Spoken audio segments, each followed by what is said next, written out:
for years, supposedly for fear of being assassinated. But he regularly delivers televised speeches and remains powerful. Let's speak to Rami Khouri, who is in New York. He's a distinguished fellow at the American University of Beirut, a journalist and author. Welcome to you. Good to have you on the programme. What's your assessment of today's developments? Do they mark a serious and worrying escalation?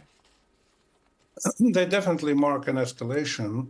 And Nasrallah said in remarks he made today that this is the first phase of Hezbollah's response to Israel killing Fuad Shukur, one of its commanders in Lebanon weeks ago. And this is a moment when both sides have to decide if they're going to risk going forward to a much bigger confrontation or keep doing what they're doing, but at an elevated level, which is targeted attacks back and forth, mostly at non-military, mostly at non-civilian targets. The Israelis have killed a lot more civilians in Lebanon. Hezbollah has been more careful to target military targets, and they can keep this level of action going for a long time. They've done it for years, actually.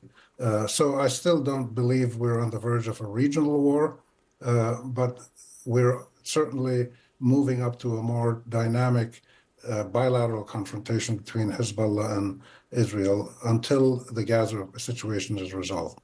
Israel says that Hezbollah, it believes, was planning a large-scale attack, and that's what preempted its actions. And according to other reporting in the New York Times, they're saying that this action by Hezbollah would include rocket strikes on Tel Aviv. We haven't got independent verification of that. But what do you believe that Hezbollah actually wants? And to what extent do you believe they're being led by Iran? Well, they're very close to Iran. Iran is one of the reasons they've become so powerful, political and technical and other reasons. I don't think Iran tells them what to do. They're a Lebanese group, like Hamas is a Palestinian group, but they've become part of this regional axis of resistance, which is headed by Iran, and they share common goals. But I would not call them a proxy or an agent of Iran, but very close allies, in the same way that Israel and the U.S. are close allies. So the situation now, I think, is clear. Hezbollah has got enormous new technical capabilities. It's able to send rockets. They fired a couple of hundred Katyusha rockets yesterday and today. These are old-fashioned, simple rockets, and they're not really they don't target very well. But it did hit some sites. It was targeting the Glilot army base, which is a significant symbolic act, not far from Tel Aviv. Hezbollah is constantly working to keep the Israeli people, army, and government on edge. It's psychological warfare to some extent. They don't expect these rockets to decisively change things, but they want to keep the Israelis worried, preoccupied in the north, not knowing what's coming next. And Hezbollah has some more sophisticated guided missiles with guidance systems that can hit targets deeper inside Israel. And they've shown that they can evade Israel's defensive systems.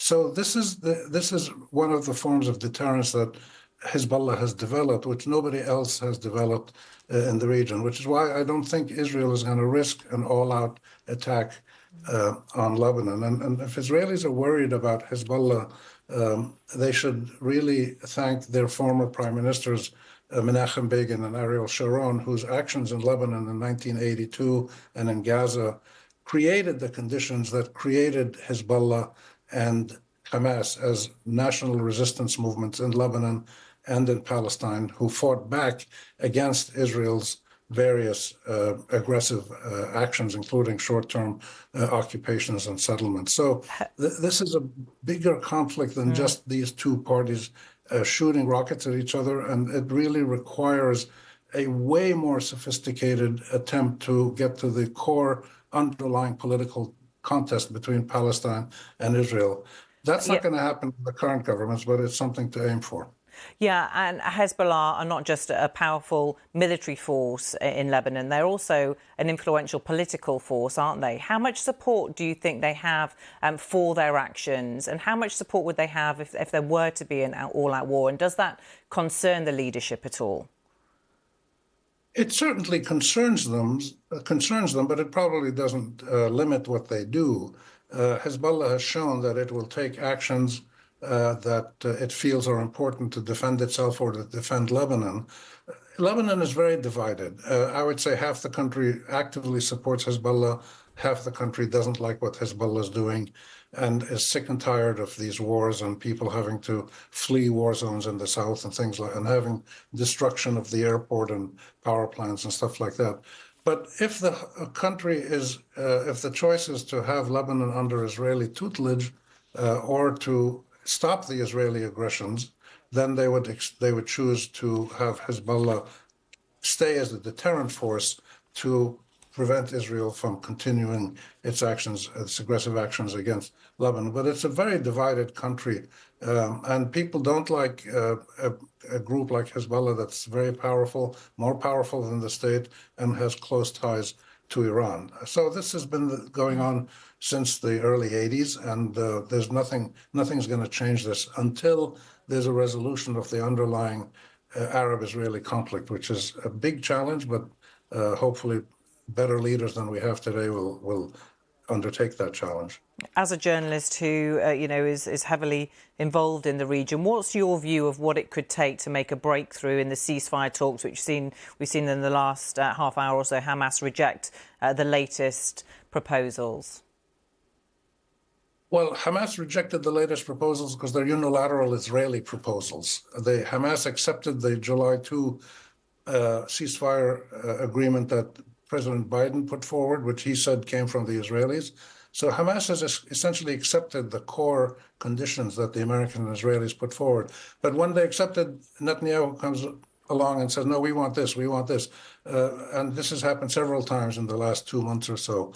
So what it takes is serious international American-led efforts to contain the militaristic rampage that Israel is on and the colonial rampage that it's on in the West Bank and attacking villages and expanding settlements, and essentially defining and containing Zionism. Say that Zionism is something great for many Jews, and the state of Israel exists, we support it, but we don't support genocide, we don't support colonial expansion.